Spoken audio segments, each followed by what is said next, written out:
قاتله أحد وهو يقول فليقل إني امرؤ صائم. وقال في حديث آخر من لم يدع قول الزور والعمل به فليس لله حاجة في أن يدع طعامه وشرابه أو كما قال عليه الصلاة والسلام. عزیز محترم، بس کچھ دنوں کی بات ہے، 8-10 دنوں کی بات ہے کہ ہم ماہ مبارک یعنی رمضان کے مہینے میں داخل ہو جائیں گے. اگلا جمعہ ظاہر شعبان کے آخری تاریخوں میں ہوگا. امکان غالب ہے اس بات کا کہ اتوار سے رمضان شروع ہو جائے گا، اور اگر خدا نخواستہ اتوار سے نہیں تو یقینی طور پر رمضان سوموار سے یعنی پیر کے دن سے تو یقینی طور پر شروع ہو جائے گا. حضرات کرام، 2 سال جو عالمی وبا کا گزرا یعنی کورونا کا مرض جو پوری دنیا میں چھایا رہا، پوری دنیا اس سے خوفزدہ رہی، دہشت میں مبتلا رہی، مسجدیں بھی سنسان رہی، اور پتہ نہیں اللہ کی کیا مرضی تھی کہ اس کے عروج اور اس کے پیک کا جو دور تھا وہ رمضان ہی کا دور ہوا کرتا تھا. اس سے پہلے والے رمضان میں بھی مساجد میں تراویح نہیں ہو سکی، اس کے علاوہ اس سے پہلے والے رمضان میں بھی. لیکن اس مرتبہ اللہ کا فضل ہے، اللہ کا کرم ہے، اللہ کی مہربانی ہے، اور اللہ سے اس بات کی دعا کرتے ہیں اور امید رکھتے ہیں کہ انشاءاللہ اس مرتبہ رمضان میں مسجدیں اپنے معمول کے مطابق کھلی رہیں گی، اور جس طرح میں وقت نماز میں روزے دار اور نمازی حضرات شرکت کرتے ہیں انشاءاللہ شرکت ہوا کرے گی. تراویح کی بھی نماز اپنے معمول کے مطابق باقاعدگی سے ہوگی انشاءاللہ. اللہ سے دعا کرتے ہیں، اپنی امید رکھتے ہیں. حضرات کرام قدر، یہ شعبان کا جو مہینہ ہے، آپ اگر رسول اللہ کی سیرت پر اگر غور کریں گے، اللہ کے رسول صلی اللہ علیہ وسلم سے جو حدیثیں مرفوع ہیں اگر آپ ان کا مطالعہ کریں گے تو آپ کو اندازہ ہوگا کہ یہ شعبان کا مہینہ جو ہے اللہ کے رسول صلی اللہ علیہ وسلم اس کو رمضان کی تیاری میں گزارتے تھے، اور خود صحابہ کرام رضوان اللہ علیہم اجمعین کو اس کی طرف متوجہ کرتے تھے، شوق دلاتے تھے، تحریک اور ترغیب دیتے تھے کہ دیکھو یہ عظیم الشان بہت ہی بابرکت اور بہت ہی مقدس مہینہ تمہارے اوپر سایہ فکر ہونے والا ہے، آنے والا ہے، اس کی تیاری کرو. اس کے فضائل کو، اس کے آداب کو، اس کی برکتوں کو اللہ کے رسول صلی اللہ علیہ وسلم صحابہ کرام کے سامنے تفصیل سے بیان کرتے تھے. اور اسی کا نتیجہ ہے کہ آج تقریباً ہندوستان، پاکستان اور بنگلہ دیش میں یہ چلن غالباً نہیں ہے، لیکن اس کے علاوہ جو عالم عرب ہے اس میں بہت ساری کمیاں ہیں. لیکن ان کمیوں کے باوجود وہاں ایک چیز پر وہ میری نگاہ جاتی ہے، وہ یہ ہے کہ ہم لوگ جو عید کی آمد کا جشن مناتے ہیں، جب چاند رات ہوتی ہے اور عید کے 1 روز پہلے اس کے محلوں میں عموماً دیکھا جاتا ہے کہ گھنٹیاں لگائی جاتی ہیں، کنبے روشن کیے جاتے ہیں اور اس کا باقاعدہ جشن منایا جاتا ہے. چلو یہ اپنے حدود کے اندر ہو، اس میں اگر گانا بجانا اگر شامل نہ ہو تو یہ خوشی کا موقع ہے، مباح چیز ہے، اس پر ہم کوئی انگلی نہیں رکھ رہے، اس پر کوئی تنقید اور مذمت نہیں کر رہے ہیں. لیکن اس سے کہیں زیادہ ہماری یہ ذمہ داری بنتی ہے کہ رمضان کی آمد کے موقع پر ہم جشن منائیں، اپنی خوشی کا اظہار کریں، ایک دوسرے کو مبارکباد دیں، ایک دوسرے کو رمضان کو بہتر طریقے سے گزارنے کی تلقین کریں، نصیحت کریں. یہ زیادہ اہم بات ہے. فلسطین وغیرہ اور عالم عربی کے دوسرے علاقوں میں اپنی کمیوں کے باوجود وہاں الحمدللہ یہ رواج ہے کہ رمضان کے آمد کے موقع پر وہ رمضان کا جشن مناتے ہیں، رمضان کے استقبال کی تیاری کرتے ہیں. ہم نے تو یہ بھی پڑھا بھی ہے اور سنا بھی ہے کہ انڈونیشیا وغیرہ میں جو وہاں پر باقاعدگی کے ساتھ جو لوگ اپنے رشتے داروں کے یہاں جب رمضان کی آمد کا ہوتا ہے، وہ آمد کے ایام پر نزدیک ہو جاتے ہیں، شعبان کی وہ آخری تاریخوں میں لوگ اپنے رشتے داروں کے یہاں جاتے ہیں، مبارکباد دیتے ہیں، ہدایہ اور دوسرے لے کے جاتے ہیں. یعنی پورے ماحول میں ایک تذکرہ ہو جاتا ہے، ایک چرچا ہو جاتی ہے کہ کوئی اہم ترین مہینہ آنے والا ہے. لیکن افسوس کا مقام یہ ہے کہ ہندوستان، پاکستان جیسا کہ میں نے کہا کہ برصغیر تو بعد میں رمضان کی آمد کا استقبال اور اس کا جشن جس انداز سے، جس معیار سے، جس سطح سے منانا چاہتے تھا، ہم لوگ وہ نہیں کرتے ہیں۔ جماعت اسلامی کا اللہ کا شکر ادا کرتے ہیں کہ تحریک نعمت کے طور پر ایک بات بیان کرتے ہیں کہ اس نے اپنے پالیسی اور پروگرام میں اس بات کو اہمیت دی ہے کہ جب رمضان کا مہینہ آئے مسلم سماج میں اور مسلم معاشرے میں بیداری لانے کی کوشش کی جائے اور اس سے پہلے رمضان کی تیاری کی جائے، مسلم نوجوانوں کو، مسلم عوام کو اس کی طرف متوجہ کیا جائے۔ حضرات گرامی پر ایک چیز اور یاد رکھیے کہ کسی چیز سے اگر آپ کو فائدہ اٹھانا ہے تو جب تک اس چیز کی اہمیت اور اس چیز کی عظمت کا احساس نہیں ہوگا، آپ اس چیز سے فائدہ نہیں اٹھا سکتے ہیں۔ آپ نے کسی شخص کو ٹیوٹر رکھا، آپ کے بچے کو وہ پڑھانے کے لیے آتا ہے، بچے کے دل میں اگر اپنے استاد کی عظمت کا احساس نہیں ہوگا تو وہ بچہ اپنے ٹیچر سے کبھی فائدہ حاصل نہیں کر سکتا۔ آپ اگر کسی کو کوئی بلڈنگ بنانا چاہتے ہیں، کوئی بڑا مکان بنانا چاہتے ہیں، آپ نے کسی انجینئر کو ہائر کیا، وہ انجینئر اگر آتا ہے، اس کی عظمت اور اس کے فن کی قدر اگر ہمارے دل میں موجود ہے تو یقیناً وہ جب کہے گا ہم اسے مانیں گے اور اس کے علم اور اس کے فن اور اس کے ٹیکنالوجی سے ہم فائدہ اٹھائیں گے۔ لیکن اگر اس کی اہمیت کا احساس نہیں ہوگا تو وہ جو کچھ کہے گا ایک کان سے سن کے دوسرے کانوں سے ہم نکال دیں گے۔ تو حضرات محترم، کسی چیز سے استفادہ کرنے کے لیے اس چیز کی اہمیت کا احساس ہونا ضروری ہے۔ تو رمضان مبارک سے اگر ہم استفادہ کرنا چاہیں، اس کی برکتوں سے اگر اپنی جو ایمانی وجود ہے، جو اپنا ایمانی، روحانی اور دینی اور اخلاقی وجود ہے، اس وجود کو اگر ہم مزین کرنا چاہیں، اس میں جو کمیاں، اس میں جو کجیاں، اس میں جو خرابیاں آ گئی ہیں، ان کو اگر دور کرنا چاہیں تو رمضان مبارک کی اہمیت کا احساس ہمیں کرنا ہوگا۔ حضرات گرامی پر رمضان مبارک کو اللہ تبارک و تعالیٰ نے کچھ ایسی خصوصیات سے نوازا ہے کہ وہ خصوصیات کسی اور مہینے کو حاصل نہیں ہے۔ روزہ کسی اور مہینے میں چاہے تو رکھ سکتے ہیں، وہ روزہ یا تو نفلی ہوگا یا واجب روزہ ہوگا، لیکن وہ روزہ جو فرض روزہ ہے اور حدیث میں جس کو یہ کہا گیا ہے یہ فرض روزہ ایک حدیث ہے نا، بنیاد اسلام والا خمس، اسلام کی بنیاد 5 چیزوں پر قائم ہے، ان 5 چیزوں میں روزہ بھی شامل ہے۔ وہ روزہ جو ہے وہ کسی اور مہینے میں نہیں رکھا جا سکتا، وہ رکھا جا سکتا ہے، وہ روزہ جب بھی رکھا جائے گا تو رمضان کے مہینے میں رکھا جائے گا۔ حضرات گرامی پر اگر یہی ایک چیز ہوتی تو رمضان کی اہمیت کے لیے یہ بات کافی ہوتی کہ روزہ جیسی عبادت کو رمضان کے مہینے میں ادا کیا جاتا ہے، لیکن صرف یہی نہیں، آپ آگے بڑھیے۔ اللہ کے رسول صلی اللہ علیہ وسلم نے صحابہ کرام کو ایک موقع پر جمع کیا تھا اور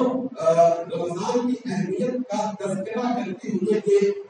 ایک بات کہی تھی کہ اس ماہ مبارک میں، یعنی اس کی دوسری جو خصوصیت اور فضیلت ہے وہ یہ بیان کی تھی کہ اس ماہ مبارک میں ایک ایسی رات ہے کہ جسے شب قدر کہا جاتا ہے، قدر کی رات، عظمت کی رات، فضیلت کی رات۔ اور اس رات کی سب سے بڑی خصوصیت کیا ہے کہ اس میں جو عبادتیں کی جاتی ہیں وہ 1000 مہینوں کی عبادتوں سے کہیں زیادہ افضل ہوتی ہے۔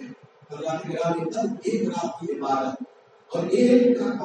1000 مہینے کی عبادت، آپ مطلب اس کو کوئی موازنہ ہے، کوئی موازنہ ہی نہیں ہے۔ آپ کسی ایک ملازم کو رکھے، اگر آپ نے وہ مطلب ایک دن کی اجرت کے بجائے اس کو 10 دن کی اجرت دے دی، آپ نے 1 مہینے کی اجرت دے دی، تو آپ کو یہ کہا جائے گا کہ آپ بہت بڑے سخی ہیں، آپ بہت بڑے دریاتی ہیں، اور یقینی طور پر ایسا ہوتا نہیں ہے۔ لیکن وہ دیکھیے اللہ کا کرم، اللہ کی مہربانی، اللہ کی ہے کہ ایک رات کی عبادت میں اللہ تبارک و تعالیٰ 1000 مہینوں سے کہیں زیادہ وہ اجر اور ثواب سے نواز دیتا ہے۔ تو یہ آپ کی شب قدر کب آتی ہے؟ رمضان کے آخری اشروں کی 7 راتوں میں۔ تو یہ دوسری خصوصیت رمضان کو حاصل ہے۔ حضرات گرامی پر رمضان کی جو تیسری خصوصیت ہے کہ اعتکاف، وہ اعتکاف جو مصنون ہے اور اللہ کے رسول صلی اللہ علیہ وسلم اور صحابہ کرام اس کی پاسداری کیا کرتے تھے، یعنی وہ شب 21 سے لے کے جب تک چاند نہیں دکھائی دے عید کا وہ 10 دنوں کا جو اعتکاف ہوتا تھا وہ اعتکاف کسی اور مہینے میں نہیں رکھا جا سکتا ہے، وہ اعتکاف اسی مہینے میں ہوگا۔ رمضان مبارک کی تیسری خصوصیت یہ ہے، حضرات کرام پر رمضان مبارک کی چوتھی خصوصیت یہ ہے کہ تراویح کہ جس میں مکمل قرآن عمومی طور پر پڑھا جاتا ہے اور سنا جاتا ہے، یہ فضل اور یہ خصوصیت یہ کسی اور کی خصوصیات بھی اور یہ انفرادیت کی کسی اور مہینے کو حاصل نہیں ہے۔ اور حضرات کرام پر سب سے محترم شان اور سب سے عظیم خصوصیت کہ جس کا تذکرہ خود قرآن پاک نے کیا ہے،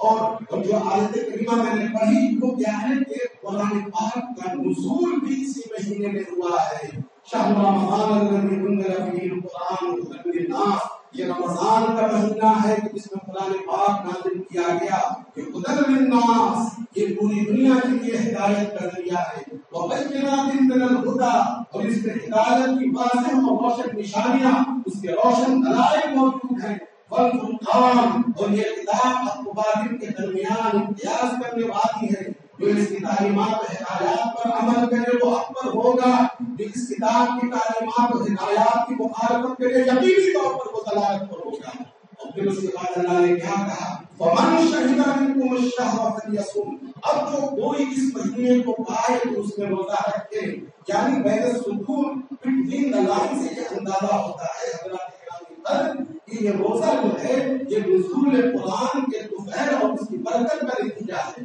اللہ تبارک و تعالیٰ نے قرآن جیسی عظیم نعمت جو ہمیں دی ہے، اس عظیم نعمت کی قدر شناسی اور احسان شناسی کا تقاضا یہ ہے کہ اس میں جس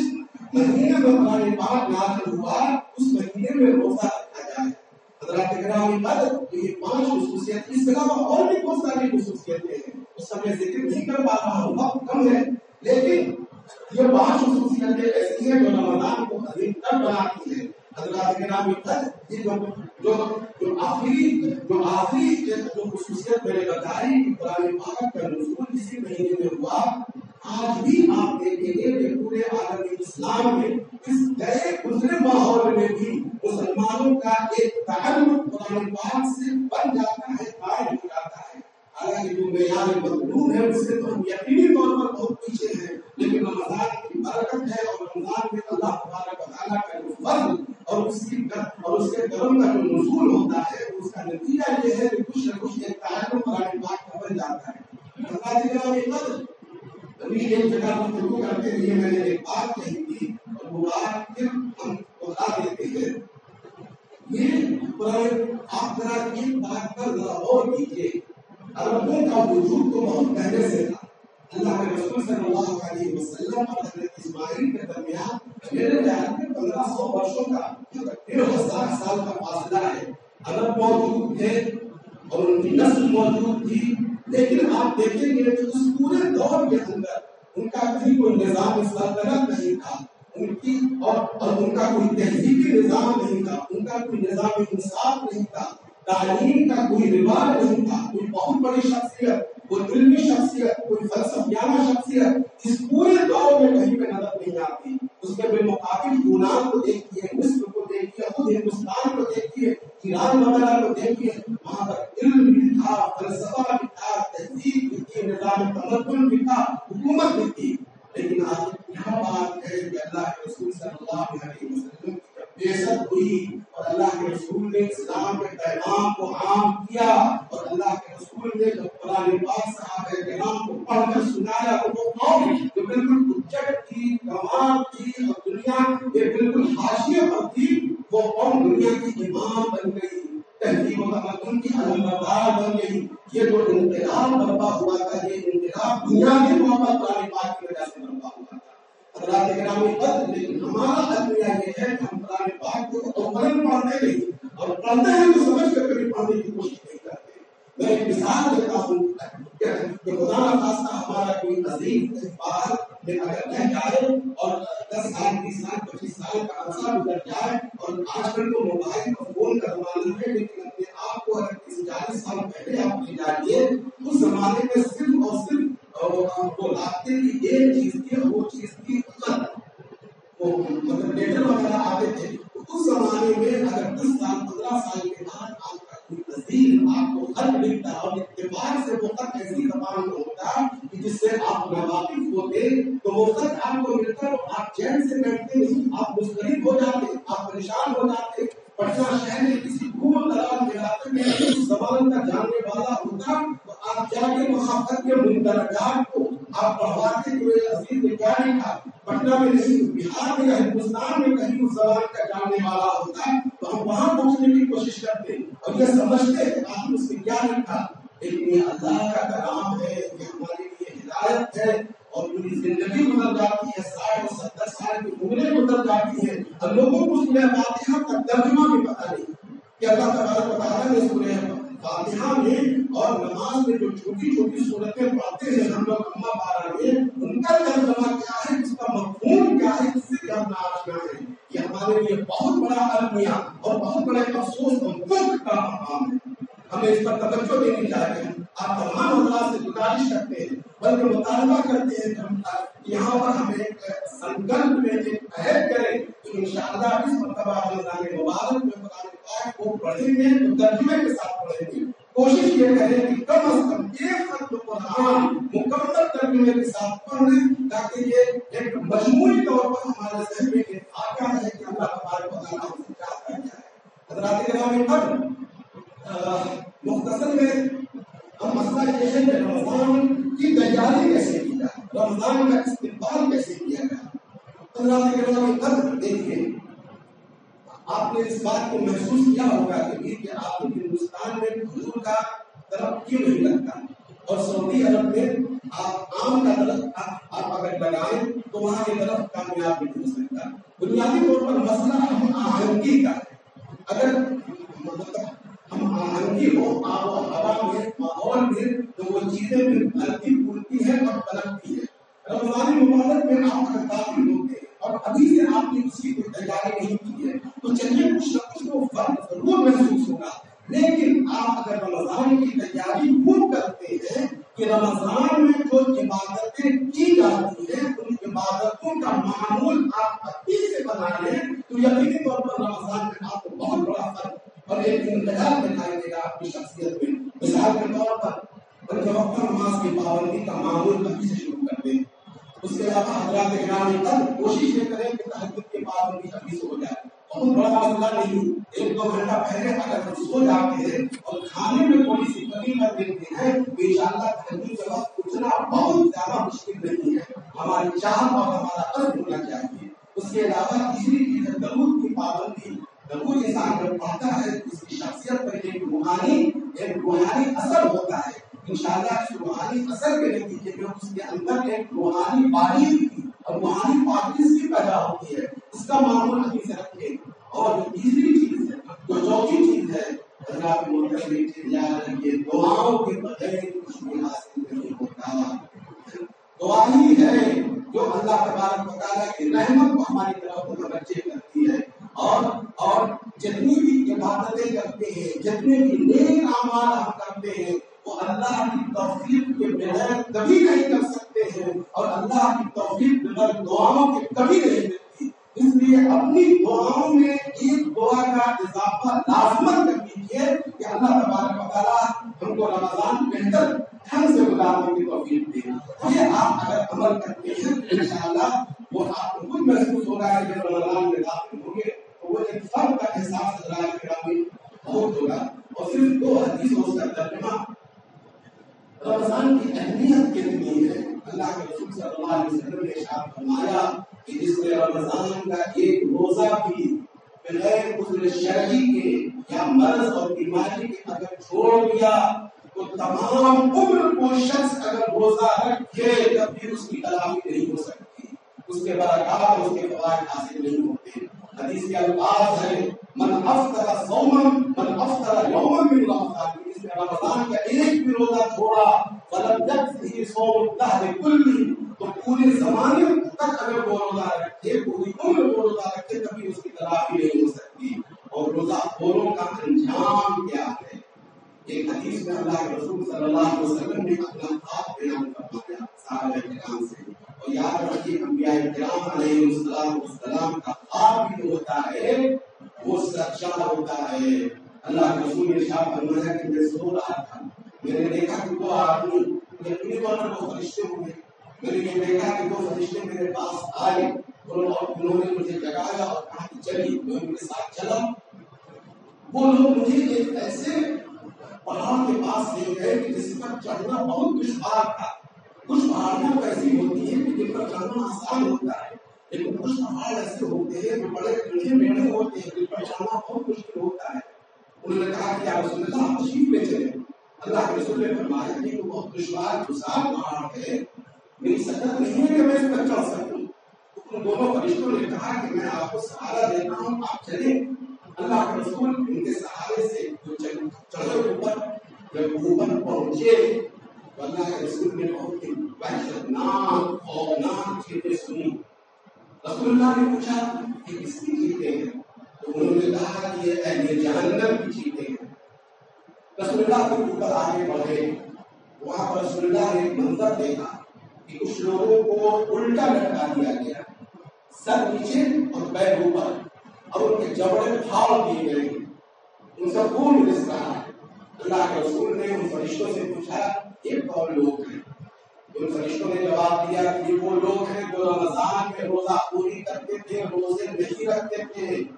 یہ ان کا حشر ہے. اللہ کے گرامی قدر اس حدیث کو اپنے سماج اور اپنے معاشرے میں عام کرنا چاہیے کہ روزہ نہیں رکھنے والوں کا انجام کیا ہوتا ہے. اچھا کچھ لوگ تو خیر کسی بیماری کی وجہ سے روزہ نہیں رکھتے ہیں، اس کی اجازت ہے، لیکن کچھ مسلمانوں کو ایسا بھی دیکھا گیا ہے کہ رمضان کا احترام نہیں کرتے. عمومی طور پر وہ جب راستے میں چلتے ہیں تو سگریٹ پھونکتے ہوئے چلتے ہیں، اور مسلم ہوٹلوں میں بیٹھ کے وہ مطلب صبح اور شام کا ناشتہ کرتے ہیں، چائے بھی پیتے ہیں. اللہ کے گرامی قدر ہم یہ کہتے ہیں کہ ہم مسلمان ہیں اور اللہ کی نصرت نہیں آتی. یہی سب چیزیں ہیں جس سے اللہ کے غضب کو دعوت میں اللہ کا غضب جس سے بڑھتا ہے، اور اللہ کی نصرت اور اللہ کی تعریف سے ہم محروم رہتے ہیں. اللہ کے گرامی قدر یہ چند باتیں تھیں جو آپ کو شکردار کرنی تھی، اور وہ حدیث کا ترجمہ صرف آپ کو بیان کرتے ہوئے میں نے پڑھی تھی کہ روزہ خراب کرنے والی کون سی چیز ہے. اللہ کے رسول نے ارشاد فرمایا کہ من لم یقع قول الزور والعمل به، کہ جس نے جھوٹی بات کہنا اور غلط باتوں پر عمل کرنا نہیں چھوڑا تو اللہ کو اس بات کی کوئی ضرورت نہیں ہے کہ کوئی شخص اپنا کھانا چھوڑ دے اور اپنا پینا چھوڑ دے. اللہ کے رسول نے یہ بھی ارشاد فرمایا کہ بہت سے روزے دار ایسے ہیں کہ جن کے حصے میں سوائے بھوک اور پیاس کچھ نہیں آتا. بہت سے شب بیدار اور تہجد گزار ایسے ہیں کہ جن کے حصے میں سوائے شب بیداری اور رات کے جاگنے کے علاوہ کچھ حاصل نہیں ہوتا. ایک حدیث میں اللہ کے رسول نے ارشاد فرمایا کہ جب تم میں سے کسی شخص کا روزہ ہو تو پھر وہ فحش گوئی نہ کرے، بدکلامی اور بدزبانی نہ کرے، اور ہنگامہ آرائی نہ کرے. کوئی شخص اس سے گالی گلوچ کرے، اس سے مارنے پیٹنے پر، اس سے لڑائی جھگڑے پر آمادہ ہو، تو وہ یہ کہے کہ میں روزے سے ہوں. اور ہم لوگ رمضان کی تیاری کریں اور روزہ اس کی اسپرٹ اور روح کے ساتھ رکھنے کی اللہ سے دعا مانگیں. اللہ ہمیں اس توفیق دے. اقول قولی ھذا واستغفر اللہ.